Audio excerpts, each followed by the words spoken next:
好，呢個 vector summary，咁 summary 好簡單啫，題目就通常咁樣俾咗你嘅，咁你咧要留意兩件事，第一件事咧就要留意有箭嘴啦，呢個 vector 嚟嘅，咁又跟住你要你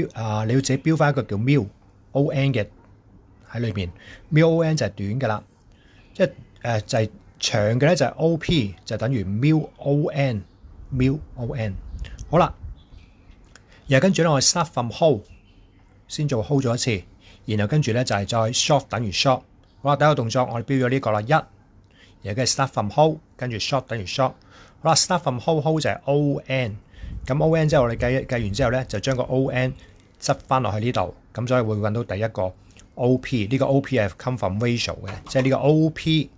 佢會係一個 ratio 嚟嘅 ratio of on，op 亦都會等於某一條 vector 再加另一條 vector， 即係另一條 vector 咁樣可能。好啦，就 OP 咧就係一條 vector 加另一條 vector， 咁所以有兩個 OP， 一個 OP 就來自 ratio， 另一個 OP 就來自兩條 vector 相加，將呢個 OP 擺喺呢度，將呢個 OP 擺喺呢度 ，OP 等於 OP 之後你就會計到有 A、B 有 A、B， 咁呢個 A 嘅部分相等，呢個 B 嘅部分相等 ，two equation two unknown。通常做嘅方法係 substitution， 濕咗lambda 係等於一組嘢，將個 lambda 擺落去另一個有 lambda 同埋μ嘅 equation 度，咁你會計到 lambda 同埋 μ 啦。好啦，計完之後就 lambda μ 出咗嚟就做完啦。有個 tips 咧要提一提嘅，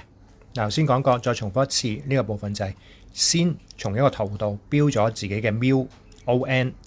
呢個部分 start from hold， 然後跟住計到第一個 op 就係用 ratio， 第二個 op 就係用加數，咁兩個 short 等於 short， 咁你就做到噶啦。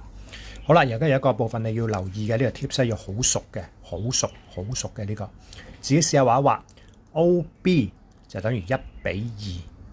，OB 等於1比2，咁 OM 就等於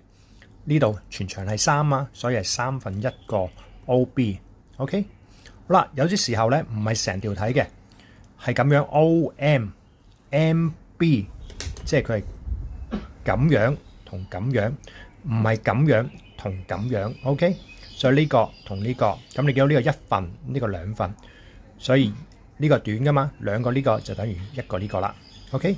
另外第三個呢個部分啦，呢個部分就等於第一個部分，將佢 flip 翻轉，所以加個負數嘅啫。好啦，呢三個玩熟佢啦，要。